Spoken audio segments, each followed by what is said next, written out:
กรา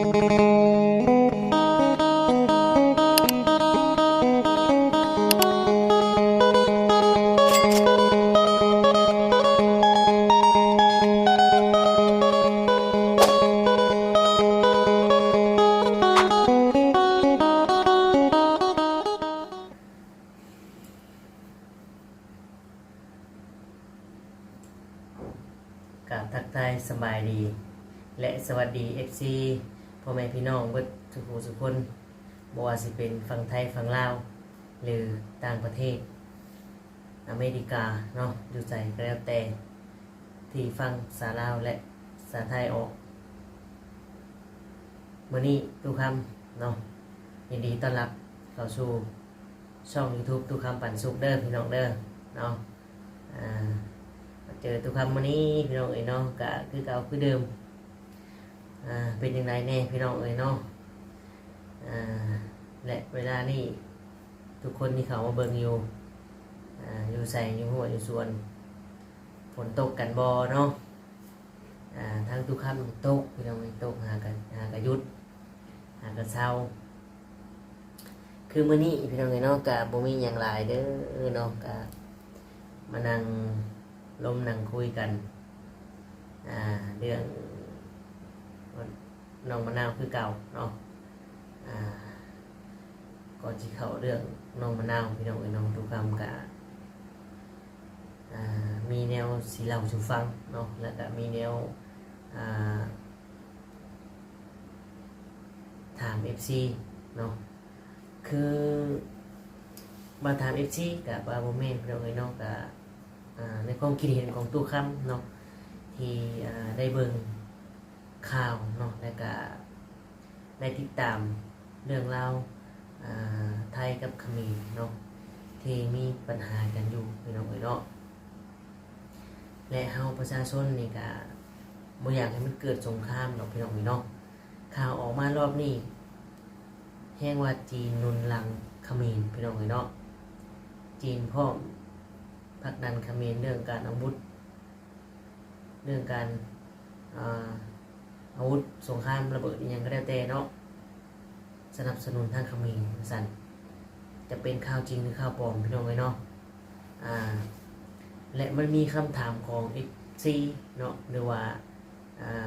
คำถามประชาชนพ่อแม่พี่น้องนี่แหละโมยเนาะ FC เนาะพี่น้องเนาะ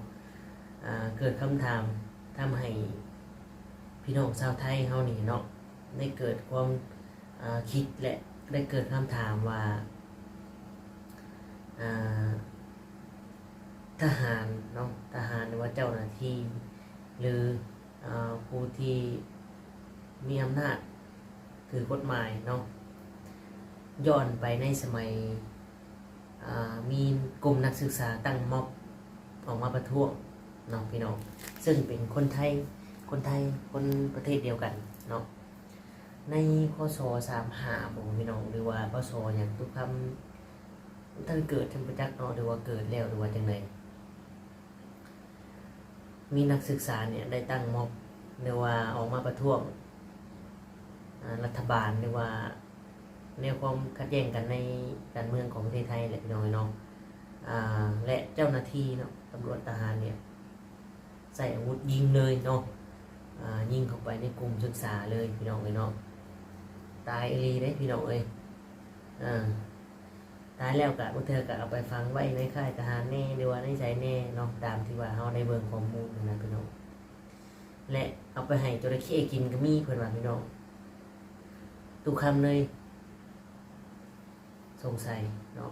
เกิดคำถามตุกคำอยากถาม FC เนาะว่าสิ่งที่ว่าออกมาเนี่ยมันเป็นเรื่องจริงหรือว่าเรื่องหลอกพี่น้องเนาะหรือว่าข่าวมั่วหรือข่าวลงแบบเป็นคอนเทนต์จะซื้อเนาะพี่น้องเนาะมันจะตุกคำมันยังไม่ทันได้เกิดตาม FC ผู้ที่เป็นหูนะพี่น้องเนาะและมาถึงปัจจุบันนี้เนาะเขมรเนี่ยลุกล้ำไทยเข้ามาเขตแดนไทยอาวุธไทยเหนือกว่าเนาะอาวุธสงครามกันเหนือกว่าแต่ไทยบ่เฮ็ดอีหยังเนาะบ่ยิงบ่ตอบโต้บ่สู้ทำให้ประชาชนไทยออกมาเว้าเนาะพี่น้องบัดนักศึกษาไทยประท้วงเนี่ย คือยิงเลยเนาะขาฟันแกงกันเองพอเป็นอย่างซี่เป็นอย่างคือโบบุกคือโบยิงเลยเนาะข่าวล่าสุดก็คือว่าทั้งเขมรเนี่ยยิงระเบิดเนาะยิงอาวุธมาใส่ไทยแล้ว2 ลูกพี่น้องเนาะอาวุธนักเป็นขนาดพี่น้องเขากะคิดเบิ้งพี่น้องคิดเบิ้งเนาะถ้าจีนเนี่ยเอาอาวุธให้เขมรดีนี่โอ้พี่น้องสงครามแน่ๆสงครามใหญ่แน่ๆเนาะสมมุตินี่เศรษฐกิจมันก็พังยับเยินอยู่แล้วถ้าว่าเกิดสงครามขึ้นจะเป็นยังไงเศรษฐกิจกว่าสิฟื้นฟูเนาะบางคนก็ลมหายใจจากไปพี่น้องเนาะนี่แหละสิ่งที่ทุกคำว่ามันเป็นอะไรพี่น้องเนาะมันเป็นคือกันเบิดบ่แต่ละประเทศนี่เนาะที่เป็นตามที่ข่าวคนบอกนี่นะพี่น้องเนาะผู้ใดเกิดทันเนาะหรือว่าผู้ใดรู้ข้อมูลคอมเมนต์บอกนี่พี่น้องมันแม่นเรื่องจริงบ่เนาะพี่น้องเนาะเอามีแต่ว่าเป็นกำลังใจให้ทหารไทยเนาะทุกคำอยู่ข้างไทยแน่นอนพี่น้องเนาะทุกคำรักประเทศไทยพี่น้องสำหรับเรื่องสงครามเขากะปล่อยไปตามเวรตามกรรมปล่อยให้เจ้าหน้าที่มันจัดการเนาะเขาได้ไปคอยให้กำลังใจให้แหละเขากระโบมีอีกอย่างที่ไปซอยเพิ่นเนาะพี่น้องเนาะเอาไปตามเขาเรื่องประเด็นของเขาเลยเรื่องน้องมะนาวบัดนี้พี่น้องเนาะเรื่องสงครามกะปล่อยให้เจ้าหน้าที่มันจัดการ คือจริงสิพี่น้องเนาะที่ว่าหลังจากที่น้องมะนาวกับผัวเพิ่นเนี่ยลงไปบ้านเนาะไปเยี่ยมพยายามทั้งบ้านป้าลุงอาของน้องมะนาวอยู่พุ่นกับมีเนาะ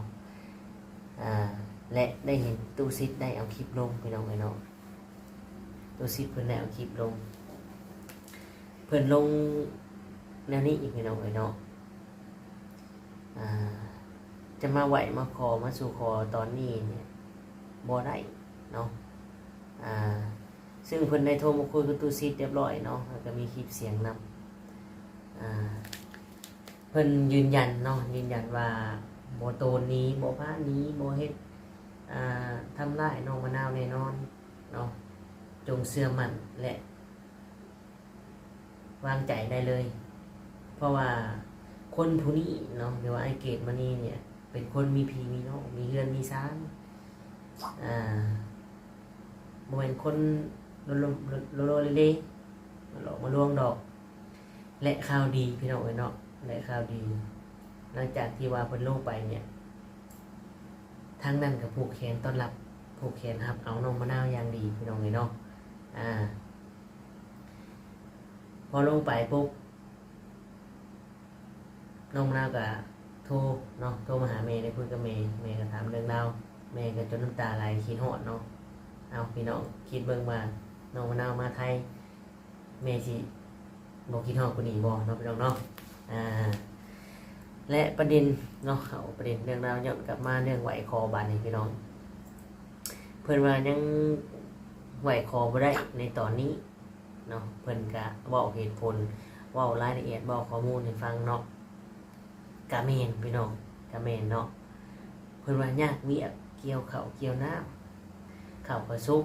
เนาะย่านมันล่มมันกอยขอเลื่อนก่อนได้บ่เนาะช่วงนี้ก็มีเวียกมีงานหลายเพิ่นว่าขอเลื่อนเพิ่นรับประกันแล้วเนาะบ่โตนผู้นี้บ่ทิมเพิ่นว่าเนาะแล้วเพิ่นก็ยืนยันว่าคนผู้นี้ไอ้เกมนี่เนี่ยเป็นคนมีพี่มีน้องมีหลักแหล่งปักฐานมีเฮือนมีชานอย่างดีบ่แม่นคนเล่ร่อนเหมือนคนสิตุ้มสิดอกสิดวงดอกเพิ่นว่าเนาะไว้วางใจได้ตุสิทธิ์ก็ได้มาคุยเนาะมาบอกแม่เพิ่นแม่เพิ่นก็ดีใจนะพี่น้องเนาะดีใจสำหรับ FC เนาะสำหรับ FC คิดว่าอย่างไรพี่น้องเสื้อได้หรือยังเนาะเสื้อไอเกตได้หรือยังพี่น้อง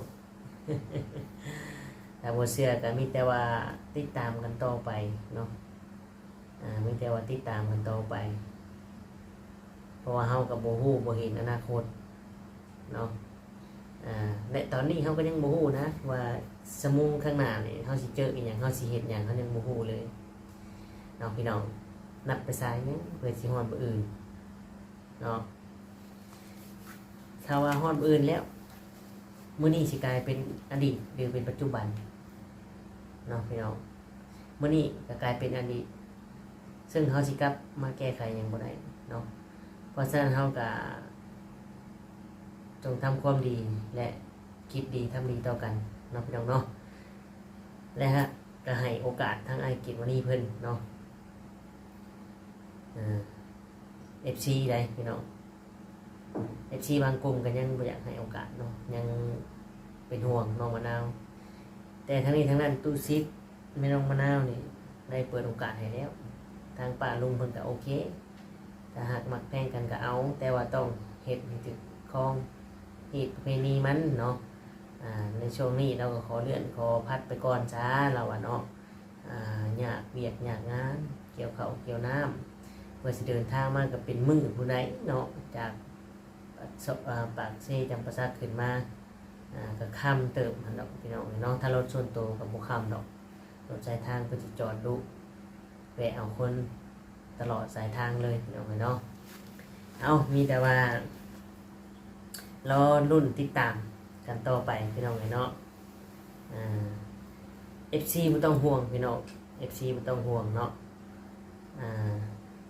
ตู้คำก็อยู่พี่เนาะตู้คำก็อยู่ไทยถ้าว่าน้องมะนาวเนาะในลงมาไทยกับไอเกตวันนี้ตอนนั้นตู้คำได้เบิ่งคลิปกับไอเกตวันนี้แล้วว่าเราอยู่แถวสายชองมาพี่น้องเนาะซึ่งบ่ไกลจากตู้คำเนาะบ่ได้ไกลกันน้องแอมก็อยู่พี่เนาะว่าจะมีเฟซน้องมะนาวเนาะแล้วก็มีเฟซไอเกตมานี่ลงมาอยู่พี่ตู้คำก็อยู่พี่เนาะบ่ต้องเป็นห่วงน้องมะนาวถ้าว่าสมมติเนาะไอเกตเพิ่น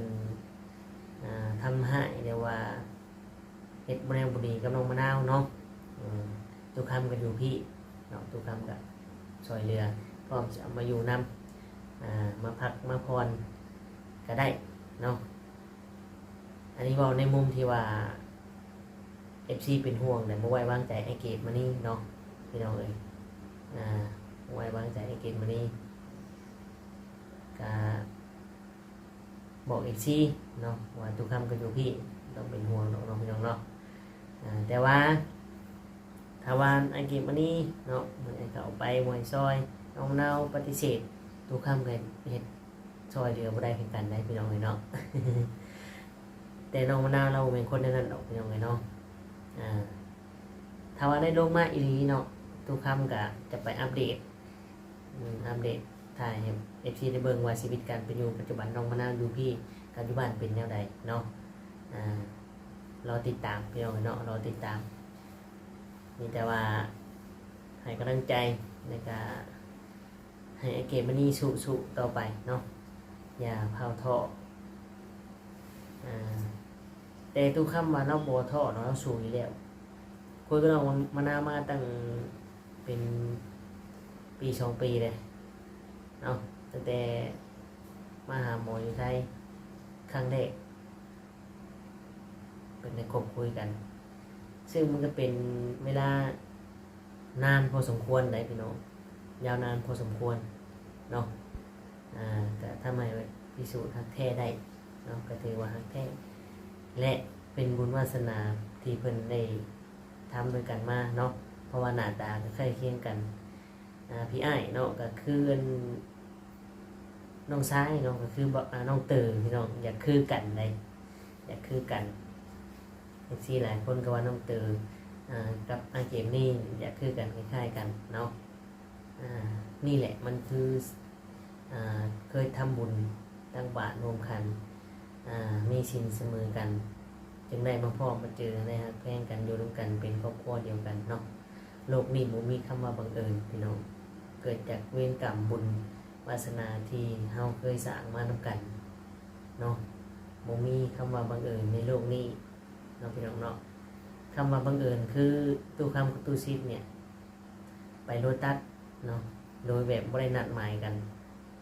และไปเจอกันอยู่โลตัสนั่นแหละคือเรื่องบังเอิญเนาะอย่างเช่นตู้คำเนี่ยไปเจอกับ FC เนาะ